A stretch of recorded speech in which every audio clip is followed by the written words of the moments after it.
Assalamualaikum warahmatullahi wabarakatuh. Kita harus memahami ajaran Islam itu bukan sekedar lahir, nikah, mati, tapi dia kompleks. Idza waqa'a dzubab fi ina'i ahadikum, kalau masuk lalat ke tempat air minum kamu, falyughmishu, celupkan ke dalam. Artinya apa? Lalat masuk ke tempat air minum aja diatur oleh Islam. Apalagi masalah hukum hakam kepemimpinan.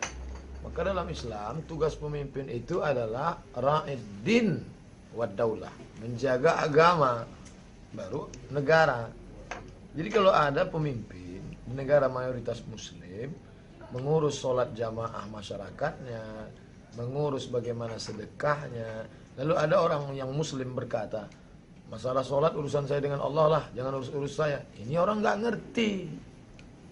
Sama seperti suami istri bermasalah, lalu si istri memanggil ayahnya, abangnya, pamannya. Apa kata suaminya? Jangan intervensi keluarga kami, ini privasi kami. Ini suami nggak ngerti. Karena perempuan itu ada 6 walinya. Kakeknya, ayahnya, kakeknya, abangnya, adiknya, abang ayahnya, adik pamannya. Kalau ada masalah dipanggil. Itulah perlunya ngerti agama, belajar. Oleh sebab itu, pemimpin yang peduli kepada sholat berjamaah masyarakatnya, peduli kepada sedekahnya, dia tanda tangan, perda, zakat potong atas. Lalu kemudian masyarakat, sholat berjamaah. Itulah yang menjalankan agama. Jadi kadang-kadang kita ini sekarang, memang orang waras sekarang kalau tidak yakin dengan kewarasannya, dia bisa gila. Karena sudah terlalu banyak orang gila, sampai-sampai orang waras ragu dengan kewarasannya.